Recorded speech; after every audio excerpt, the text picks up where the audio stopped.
Hello friends, you are welcome in Million Concepts of English। हम one word substitution practice set कर रहे हैं।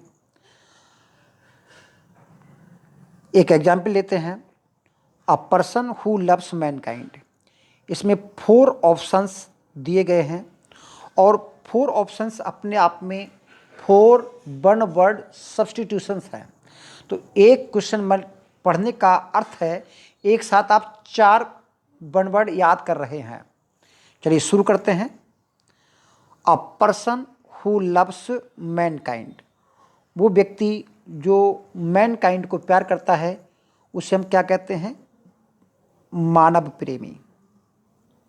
मानव प्रेमी या इसको बोलते हैं फिलैंथ्रोपिस्ट। फिलैंथ्रोपिस्ट का अर्थ होता है a person who loves mankind. बाकी ऑप्शन क्या हैं वो समझ लेते हैं। Misanthrope, misanthrope is the person who hates mankind. तो जो मैनकाइंड को हेट करता है उसे हम मिसएंथ्रोप बोलते हैं। एंथ्रोपोलॉजिस्ट क्या होता है? एंथ्रोपोलॉजिस्ट वो व्यक्ति होता है who studies the origin, development and behaviour of human beings, जिसको हम बोलते हैं मानव विज्ञानी। और मर्सिनरी क्या होता है? Mercenary is a man who works for payment, जो पेमेंट के लिए काम करता है। चाहे वो सैनिक हो सकता है, कोई व्यक्ति होता है, जो भी व्यक्ति भाड़े पे काम करता है उसको हम मर्सिनरी बोलते हैं। तो चारों ऑप्शन समझ में आ गए होंगे। तो इसका जो आंसर है वो आपका ए है, सॉरी सी, फिलैंथ्रोपिस्ट। जहाँ फिलैंथ शब्द लगा होता है उसका मतलब ही लवर होता है। स्टिल एग्जिस्टिंग एंड नोन, जो अभी भी है और अभी भी जानकारी में है। हिंदी में बोलते हैं इसको मौजूदा और इंग्लिश में बोलते हैं इसको एक्सटेंट, EXTANT, एक्सटेंट, यानी कि that is present and exist in present situation. Extent क्या होता है? एक्सटेंट होता है सीमा, जैसे किसी भी एरिया की जो सीमा होती है इसको हम बोलते हैं एक्सटेंट। और एटर्नल जानते हो ईश्वर के लिए आता है। एटर्नल का मतलब होता है निरंतर या स्थायी, और इमिनेंट का मतलब भी होता है दैट इज परमानेंट। तो ये दोनों का मतलब परमानेंट या कंटिन्यूस बोलते हैं। A person who has no money to pay off his debts, तो इसको बोलेंगे हम इंसॉल्वेंट, दिवालिया। A person who has no money to pay off his debts is equal to insolvent, दिवालिया। इसका दूसरा भी शब्द बना है, वो है बैंकरप्ट। बैंकरप्ट भी दिवालिया होता है, दोनों बोलेंगे। अच्छा ठीक है। अब बात आती है पुअर। पुअर का मतलब the person who has no money to expend. और डेस्टिट्यूट क्या होता है? डेस्टिट्यूट का अर्थ होता है निराश्रित। तो निराश्रित का मतलब होता है the person who depends on others, दूसरों पर निर्भर होता है। और पॉपर को मतलब जानते हो कंगाल। कंगाल का मतलब हु हैज नथिंग, जिसके पास कुछ भी नहीं है, भाई तो कंगाल होगा। फोर्थ है a speech delivered without previous preparation, जो बिना प्रीवियस प्रिपरेशन के, बिना पूर्व तैयारी के बोली जाने वाली स्पीच होती है उसको बोलते हैं हम एक्सटेम्पोर। तो आपका ऑप्शन बी है एक्सटेम्पोर। सॉलिलॉक्वी तो आप जानते ही हैं। सॉलिलॉक्वी इज ए स्पीच, हम कह सकते हैं is a mono speech of a character on the stage और in drama that express his inner feelings without hearing the other characters of the stage, तो उसको हम सॉलिलॉक्वी बोलते हैं। रिटोरिक का मतलब अलंकार शास्त्र होता है, और एक्सप्रेशन का मतलब जानते हो कोई भी बात व्यक्त करना होता है। The words uttered impiously about God. Impiously का मतलब होता है अपवित्र रूप से, अपवित्र रूप से। तो जो भी शब्द अपवित्र रूप से ईश्वर के बारे में कहे जाते हैं उसको हम बोलते हैं ब्लास्फेमी। ब्लास्फेमी उसको बोलेंगे, क्या बोलेंगे? ब्लास्फेमी, या उसको बोलेंगे ईश निंदा। ठीक है, इसका ऑप्शन तो आप जानते हैं, डी हो गया। एमोरल, एमोरल क्या होता है? एमोरल को हिंदी में बोलते हैं नीतिहीन, यानी कि not following any moral rules, या कह सकते हैं नॉट केयरिंग अबाउट राइट और रॉन्ग, इसको बोलते हैं एमोरल। फिलॉसफी तो जानते हैं, जिसमें तर्क युक्त बातें की जाती हैं और लॉजिक भी तर्क युक्त है, तो आपका ऑप्शन इसमें डी है। One who has narrow and prejudice religious views, तो जिसमें नैरो और रिलीजियस व्यूज होते हैं उसको धर्मांध बोलते हैं। तो इसका शाब्दिक अर्थ है बाय गॉड। तो बाय गॉड जो शब्द है इसका मतलब होता है वो व्यक्ति, one who has narrow and prejudice religious views, यानी कि धार्मिक जो व्यूज हैं उसके वो नैरो हैं, काफ़ी तंग हैं, इन संकुचित मानसिकता वाला है धर्म के मामले में। अब बात आती है रिलीजियस। तो रिलीजियस वो व्यक्ति होता है जो रिलीजियस रूल्स एंड रेगुलेशंस पर चलता है, कट्टरपंथी नहीं है। लेकिन फैनाटिक जो होता है वो उन्मादी होता है, वो अपने धर्म को ही सही मानता है, दूसरे को हम सही नहीं मानते, उसको फैनाटिक बोलते हैं। लेकिन ये व्यक्ति धर्मांध नहीं होता, धर्मांध के लिए केवल बाय गॉड बनाए। और God fearing, any person who fears God, तो वो गॉड फियरिंग कहलाएगा। तो आपका ऑप्शन सी है, इसमें ध्यान रखेंगे। Allowance, allowance due to a wife from her husband on separation, वो भत्ता जो एक पत्नी को उसके पति के द्वारा दिया जाता है, ऐसे को बोलते हैं हम एलिमनी। क्या बोलेंगे? एलिमनी, गुजारा भत्ता। ठीक, तो बाकी ये भत्ते कौन से हैं वो समझ लेते हैं। आप इसका ऑप्शन डी याद रखेंगे, एलिमनी। पैट्रीमनी क्या होता है? द मनी और the property we get from inheritance, जो हम विरासत में प्राप्त करते हैं, पैतृक संपत्ति बोलते हैं, पैतृक धन बोलते हैं, यानी जो हमारी पुरखों से हमारे पास चला आ रहा है, पैट्रीमनी, क्योंकि पैट्री शब्द पिता से जुड़ा होता है। एंटी मनी क्या होता है? देखिए, एंटी मनी जो शब्द है तो इसका अर्थ होता है सुरमा। सुरमा वही जो आंखों में लगाया जाता है। और पारसी मनी क्या होता है? देखिए, पारसी मनी वो होता है वो धन that we get from our savings, जो हमारी सेविंग्स से हमको धन मिलता है उसको हम पारसी मनी बोलते हैं। अगले देखते हैं, capable of being interpreted in two ways, जिसको दो तरह से इंटरप्रेट किया जा सके, तो ऐसे को बोलेंगे एमबी। देखिए, जहां एमबी शब्द लगा है उसका मतलब ड्यूअल होता है, यानी कि दोहरा, इन दो तरह से। तो एम्बिगस इस शब्द का अर्थ है, यानी कि एम्बिगस बोलेंगे। अब कंफ्यूजिंग का मतलब भ्रमित करने वाला है, तो जरूर नहीं, वहाँ दो ही शब्दों बहुत सारे हो सकते हैं। अनक्लियर, अस्पष्ट होता है। और एम्बीबर्ट, देखिए एम्बी का मतलब दो बता ही दिया, और बर्ट का मतलब होता है टर्न। तो यहाँ पर एम्बीबर्ट का जो टर्न मतलब है वो प्राणी जो थल और जल, आइदर वाटर और ऑन लैंड, दोनों जगह रहते हैं, उसको हम एम्बीबर्ट बोलते हैं। और हिंदी में बोलेंगे इसको उभयचर, यानी दोनों जगह रहने वाले। ये देखते हैं, वन हु कंपाइल्स डिक्शनरी, जो डिक्शनरी को कंपाइल करता है उसको हम बोलते हैं लेक्सियोग्राफर, यानी कि कोश शास्त्री, कोश शास्त्री बोलते हैं जो कोश को इकट्ठा करता है, लेक्सियोग्राफर, ध्यान रखेंगे। जियोग्राफर क्या होता है? वन हु स्टडीज जियोग्राफी या who has deep knowledge in geography. और लेपिडिस्ट वो होता है one the person who polish, cut और डील इन जेम स्टोन्स, तो जो जेम स्टोन्स को काटता है, बेचता है और पॉलिश करता है, यानी कि रत्न आभूषणों को जो काटने और बेचने वाला होता है उसको हम बोलते हैं लेपिडिस्ट।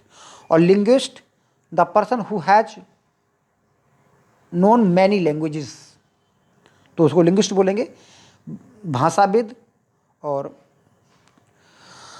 अगला शब्द है, तो ऑप्शन तो इसका पता लग ही गया आपका बी। 9 का देखिए, the use of many words where only few are necessary, जहाँ पर कम शब्दों का यूज हो तो वहाँ उसको घुमा फिराकर बहुत सारे शब्दों को बोलना। तो देखिए इन्होंने सब में दिया है सरकम, सरकम सरकम सब में दिया है। तो सरकम का मतलब होता है घेरा, भाई सरकम का मतलब यही होता है। अब क्या है सरकम लोकुशन, तो सरकम लोकुशन जो शब्द बना है उसका मतलब होता है बोलना, तो घुमा फिराकर बोलना। तो आपका ऑप्शन ए हो ही गया। अब सरकम इंस्पेक्शन, तो इंस्पेक्शन का मतलब जानते हो देखना, चारों तरफ देखना, तो इसका मतलब है सावधानी पूर्वक देखना, या कह सकते हैं हम एहतियात के तौर पर देखना, एहतियात बरतना, इसका ये संबंध हो गया। और सरकम्स स्क्रैप्शन, स्क्रैप्शन माने होता है आपको कोई चीज़ खींचना, तो इसका मतलब है हदबंदी, यानी कि सरकम स्क्रैप्शन चारों तरफ की हद खींचना, तो सरकम स्क्रैप्शन हो गया। और डी है आपका सरकमवेंशन, सरकमवेंशन का मतलब होता है an action of overcoming problem, तो ओवरकमिंग प्रॉब्लम को हल करने का एक एक्शन होता है, वो तरकीब होती है, तो इसका मतलब तरकीब। और इसका मतलब हो गया आपका एहतियात, और इसका मतलब होता है परिसीमन करना, और इसका मतलब हुआ आपका चालाकी भरे या कपट भरी बात नहीं, या घुमा फिरा कर कहना, तो इसका ऑप्शन है वो ए है।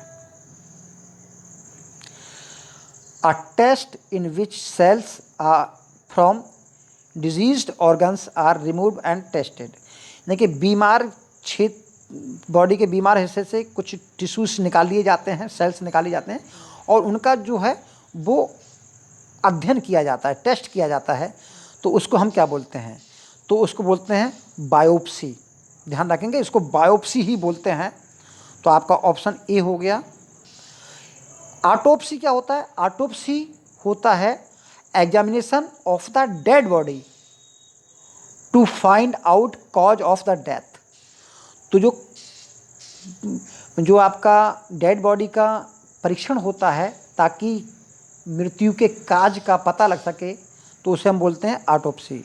ऑपरेशन तो जानते हैं कि बॉडी को कट करके अंदर का कोई ठीक करना, और एम्पुटेशन का मतलब होता है शरीर के अंग को काट कर बाहर निकाल देना, तो इसका मतलब होता है अंग विच्छेद, शरीर के किसी पार्ट को अलग निकाल देना, तो यहाँ पर बायोप्सी हो गया आपका। अगला है a small room in a big house, hotel, ship etcetera where glasses, dishes, spoons, food etcetera are kept, तो ऐसे को हम बोलते हैं भंडार गृह, भंडार गृह बोलते हैं, कोठरी बोलते हैं जिसको। अब आप देखते हैं इसमें कौन सा है। देखिए आपको जानते हैं घर के चारों भाग दिए गए हैं पोर्टिको, तो देखिए ये आपका घर बना है और इसके घर के आगे जो बरामदा होता है इसको हम पोर्टिको बोलते हैं। पेंट्री भंडार गृह होता है जो इसका ऑप्शन है। और मेजेनाइन को बोलते हैं परछत्ती, छत के ऊपर फिर छत, जो छत बनी होती है घर के अंदर जा करते हैं परछत्ती बोलते हैं उसको, छज्जा उज्जा टाइप का, तो उसको परछत्ती बोलते हैं मेजानाइन। और किचन तो जानते हैं जहाँ पर खाना पकाया जाता है। A foreigner who settles in a country, एक व्यक्ति जो किसी कंट्री में सेटल होता है, तो देखिए आपको यहाँ पर इमिग्रेंट और एमिग्रेंट में दो प्रकार से अंतर होता होगा। तो देखिए इसको हम एक देश मान ले रहे हैं, अगर देश का नागरिक बाहर जाता है, यहाँ बाहर गया देश के बाहर, तो उसे हम बोलेंगे एमिग्रेंट। और देश का दूसरे देश का नागरिक कोई अंदर आता है तो उसको हम बोलेंगे इमिग्रेंट। तो इमिग्रेंट का मतलब कोई भी विदेशी नागरिक हमारे देश में आकर रहने लगता है तो उसको हम इमिग्रेंट बोलेंगे, और जो हमारे देश से जाता है उसे हम एमिग्रेंट बोलेंगे। तो यहाँ पर इसका शब्द हो गया एमिग्रेंट। ठीक है, इमिग्रेंट क्योंकि वो अंदर आया है। और एलाइन का मतलब विदेशी होता है, विजिटर माने दर्शक होता है, घूमने वाला, मिलने वाला। Doing something according to one's own free will, जो खुद की फ्री विल से काम करता है उसको हम क्या बोलते हैं? तो जो फ्री विल से काम करता है उसको हम बोलते हैं स्वैच्छिक या वॉलंटरी, वॉलंटरीली बोलते हैं। विलफुली का अर्थ होता है यहाँ पर यानी कि जानबूझकर, जो जानबूझकर किसी काम को काम करता है उसको विलफुली बोलते हैं। ऑब्लिजिंगली क्या बोलेंगे? ऑब्लिंगली बोलेंगे उस शब्द को, उसको बोलेंगे जो मेहरबानी से काम होता है, मेहरबानी से यानी कि ऑब्लाइज हो करके, और कंपलसरी जो जरूरी होता है। तो यहाँ पर स्वैच्छिक तो यही हो गया, वॉलंटरी। फियर ऑफ हाइट, तो फियर ऑफ हाइट को क्या बोलेंगे? देखिए एगोरोफोबिया, जो एगोरोफोबिया है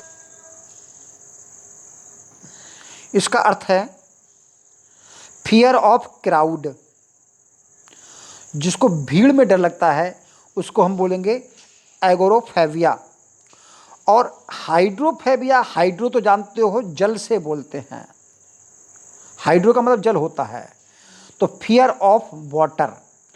एक्रोफोबिया, एक्रो जैसे होना का एक्रो नेट होता है, जो नेट बोलते हैं, जो नट जो रस्सी पर चलकर काम करते हैं, ऊंचाई पे काम करते हैं, तो उसको नेट बोलते हैं। तो एक्रोफोबिया का मतलब ऊंचाई से डर, ऊंचाई से डर हो गया, तो आपका ऑप्शन सी हो गया। और पायरोफोबिया ये 2021 में आया है, पायरोफोबिया फियर ऑफ फायर, आग का डर। तो समझ गए? द हाईएस्ट पॉइंट, सबसे चरम बिंदु, उच्चतम बिंदु, तो उच्चतम बिंदु को बोलेंगे जेनिथ, जेनिथ बोलेंगे चरम बिंदु। हाइट तो जानते हो ऊंची जगह होती है, झील का मतलब उत्साह, और रिज का मतलब भी ऊंची जगह होती है। तो आपका ऑप्शन ए हो गया, जेनिथ बहुत इंपॉर्टेंट शब्द है। A place that provides refuge, वो प्लेस जो रिफ्यूज प्रोवाइड करता है उसको हम बोलते हैं एसाइलम। क्या बोलते हैं उसको? एसाइलम बोलते हैं। तो एसाइलम क्या शब्द होता है? जहाँ पर सरकार हो या कोई प्रोटेक्शन के लिए जो जगह उपलब्ध कराते हैं तो उसको हम एसाइलम बोलते हैं।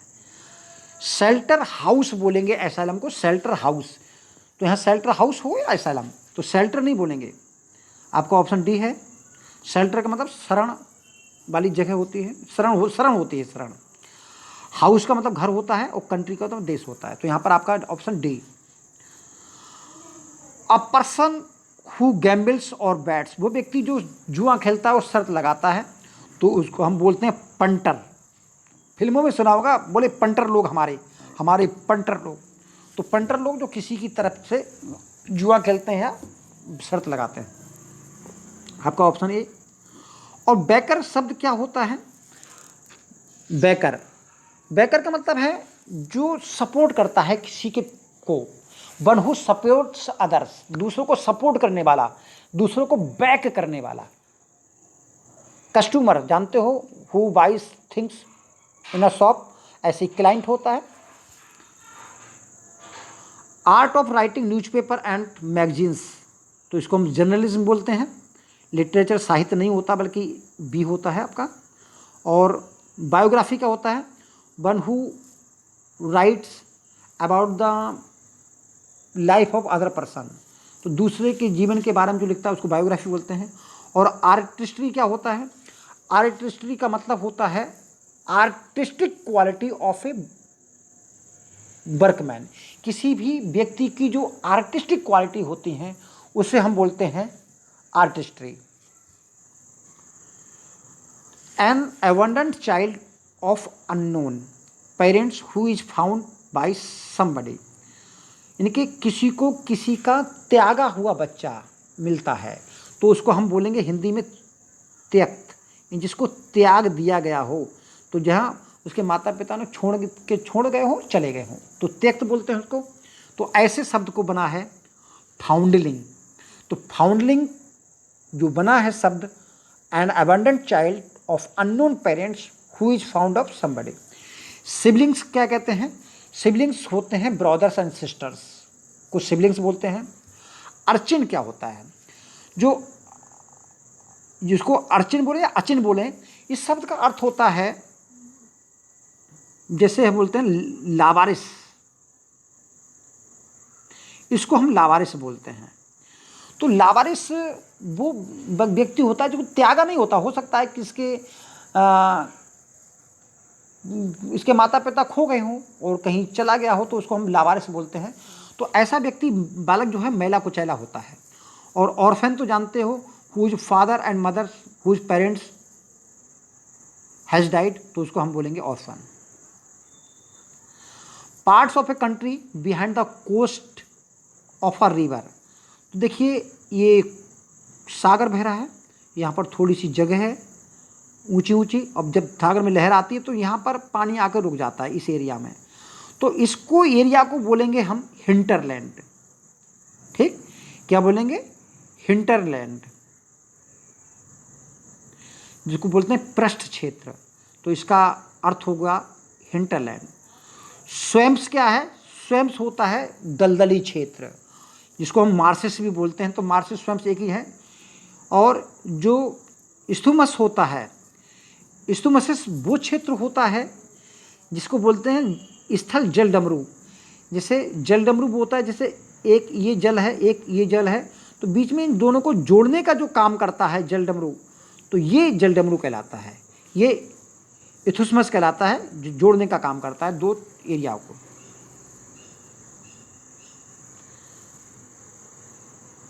A written statement about someone's character usually provided by an employer, तो इसको हम टेस्टिमनी बोलते हैं, टेस्टिमोनियल, यानी कि चरित्र प्रमाण पत्र। और मेमोरेंडम क्या होता है? देखिए, मेमोरेंडम जो होता है ज्ञापन कहते हैं, यानी कि जो हम किसी को देने जाते हैं so that he can remember the future things, ताकि फ्यूचर में होने वाली चीज़ों को वो याद रख सके, मेमोरेंडम बोलते हैं। और सर्टिफिकेट कोई सा भी प्रमाण पत्र होता है। और लाइसेंस, लाइसेंस क्या होता है? An official paper that allows someone to do something या टू हैव समथिंग, उसको लाइसेंस बोलते हैं। और लाइसेंस को हिंदी में क्या बोलते हैं? अधिकार पत्र होता है हिंदी में, अधिकार पत्र।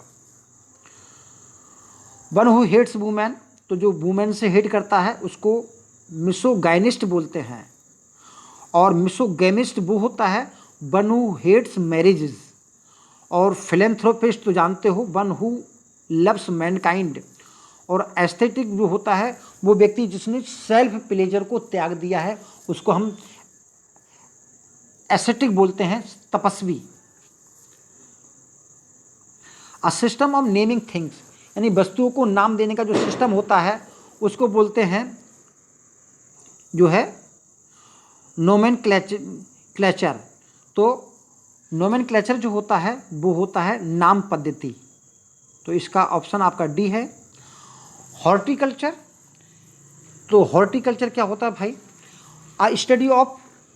स्टडी और प्रैक्टिस ऑफ ग्रोइंग फ्लावर्स, जो फ्लावर्स या छोटे छोटे फूल पौधों को उगाना होता है उसको हम हॉर्टिकल्चर बोलते हैं। मिनिएचर, जो किसी भी चीज़ की स्मॉल प्रजाति को बनाना, स्मॉल कॉपी ऑफ समथिंग, तो the small copy of something which is not much larger, इसको मिनिएचर बोलेंगे, यानी कि सूक्ष्म जाति। और जेनोसाइड तो जानते हो, जो व्यक्ति पूरे मानव की हत्या करता है, नरसंहार, the murder of all the people या ऑल द रेसेस, उसको हम बोलेंगे जेनोसाइड, यानी कि नरसंहार। अ रेज्ड पैसेज वे इन अ बिल्डिंग, तो रेज पैसेज वे क्या होता है? तो देखिए, सबके अर्थ बता दे रहा हूँ, अपने आप छांट लेना। वॉक वे का मतलब रास्ता होता है, तो इसका ऑप्शन यही हो गया। और वॉक अबाउट होता है बाहर जाना, वॉक ओवर किसी पर विजय प्राप्त करना, और वॉक अबाउट का मतलब होता है टहलना। तो यहाँ पर जो ऑप्शन है वो वॉक वे है, रास्ता। लास्ट पढ़ लेते हैं। अ क्यूर ऑफ ऑल डिसीजेज, जो सभी बीमारियों का इलाज होता है उसको हम बोलते हैं पेनेसिया। जिसको बोलते हैं रामबाण। रामबाण होता है। लैक्सेटिव क्या होता है? लैक्सेटिव इज अ मेडिसिन और फूड और drink that somebody takes to make himself solid waste out of the body। इसको हम रेचक बोलते हैं। जैसे कहते हैं जो पेट में अगर खराबी हो जाती है तो उसकी सब चीज़ को बाहर निकालने का जो दवाई काम करती है उसको हम लैक्सेटिव मेडिसिन बोलते हैं। तो जब पेट सही नहीं रहता तो हम लैक्सेटिव लेते हैं। एंटीडोट तो जानते हैं, विषहर बोलते हैं। क्या होती है antidote? A medicine that is use to prevent a poison, जो पॉइजन को रोकती है उसको हम एंटीडोट बोलते हैं। और परगेटिव शब्द का भी यही है, लैक्सेटिव। तो यहाँ पर आपका ऑप्शन जो है वो बी है। One who can not speak, तो जो नहीं बोल सकता वो भाई डम कहते हैं। और डीफ वो होते जो सुन नहीं सकता, और विजनलेस वो होता है जो देख नहीं सकता, और लेम वो होता है जो चल नहीं सकता, अनेबल टू मूव। तो यहीं रहने देते हैं। आज के लिए इतना ही। Thank you, all the best.